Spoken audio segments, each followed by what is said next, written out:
अस्सलाम वालेकुम, नमस्कार साथियों। मैं आज बात करूंगा कि कैसे माँ बाप जाने अनजाने में अपने बच्चों को दूसरों के बच्चे से कंपेयर करके उनका आत्मविश्वास, उनका कॉन्फिडेंस, उनका मेहनत करने का जज्बा, उनका जुनून सब छीन लेते हैं और यहाँ तक कि कई बार तो उनसे उनकी ज़िंदगी छीन लेते हैं। मैं बात कर रहा हूँ एक सच्ची घटना पर जो कानपुर की है। कानपुर कोर्ट के अंदर प्रियांशु श्रीवास्तव एक नौजवान लड़का है जो पेशे से वकील है।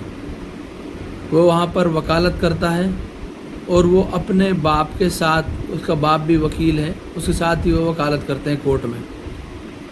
और कल उन्होंने सुसाइड कर लिया है। कानपुर कोर्ट की 5वीं मंजिल से कूद कर उन्होंने अपनी जान दे दी है। आप सबको पता है कि जान कितनी कीमती होती है और कोई अपनी मर्जी से, खुशी से अपनी जान नहीं देना चाहता। उसके सामने इस तरह की परिस्थितियां आ जाती हैं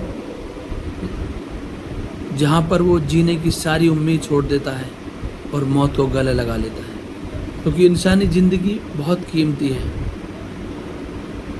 अपने सुसाइड नोट में वो प्रियांशु श्रीवास्तव जी लिखते हैं कि वो अपने पापा से बहुत ज़्यादा तंग रहते थे। उनके पापा उनको बात बात पर डांटते, बात बात पर प्रताड़ित करते, बात बात पर परेशान करते, पीटते।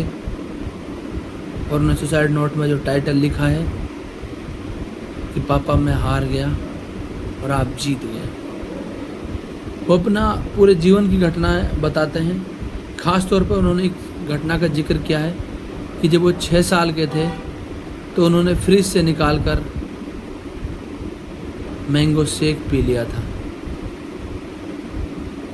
जिस पर उनके पिताजी ने उनको सज़ा देते हुए उनको नंगा करके घर से बाहर निकाल कर खड़ा कर दिया था।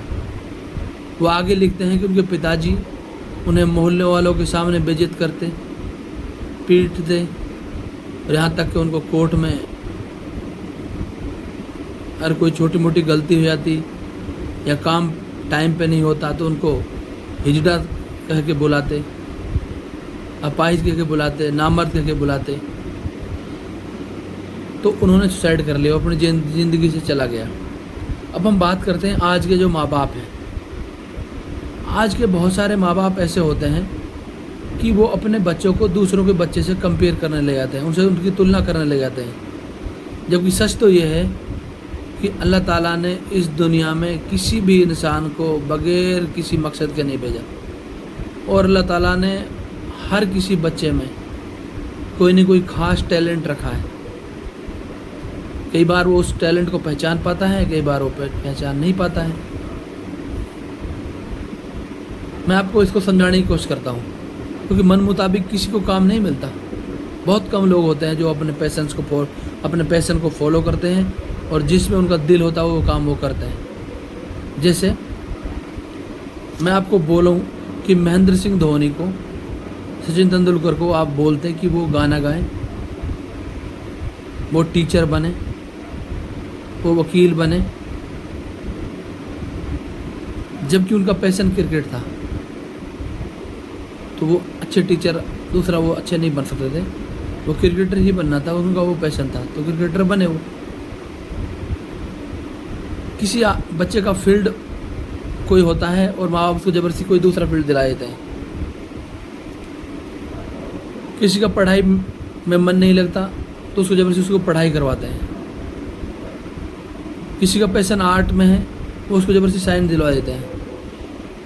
किसी का पैशन खेल में है तो उसको ज़बरदस्ती पढ़ाई करवाते हैं, उसे नौकरी की तैयारी करवाते हैं।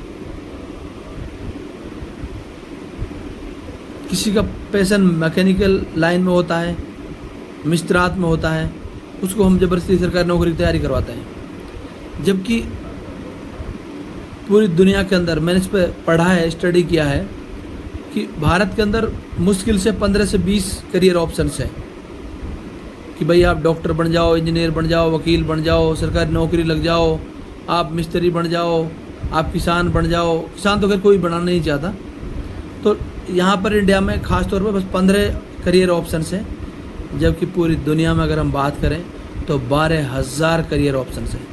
12,000 में आपका बच्चा कोई भी करियर चुन सकता है, कुछ भी बन सकता है। लेकिन आजकल के माँ बाप अपने बच्चों को दूसरों को बच्चे से कंपेयर करना शुरू कर देते हैं, जिससे उसका बच्चा अंदर से घुट घुट के मरता है, अपना कॉन्फिडेंस जीरो कर लेता है। सभी लोग सरकारी नौकरी नहीं करते। आप अपने चारों तरफ देखो कितने लोग सरकारी नौकर हैं। आप वो बिजनेस में जा सकते हैं, अपना कोई बिजनेस कर सकते हैं, अपना कोई कमा सकते हैं, कुछ और काम कर सकते हैं। तो इसलिए खुदारा आप कुछ भी करो, लास्ट में कमाना आपने पैसा ही है, आपके हाथ में आता पैसा ही है। तो पैसा तो आप सरकारी नौकरी नहीं होता, हज़ारों तरीके हैं पैसा कमाने के, बशर्ते वो हलाल तरीके से हो, हलाल रिस्क हो। तो इसलिए अपने बच्चों पर अननेसेसरी बर्डन ना डालें। रिज़्क रोटी का जिम्मा अल्लाह ताला ने लिया है। जब वो उनके ऊपर जिम्मेदारी आती है तो इंशाल्लाह सबको ये अपनी जिम्मेदारी निभाता है, और ये सालों से सदियों से चला आ रहा है। आप सबका बहुत बहुत धन्यवाद। जय हिंद।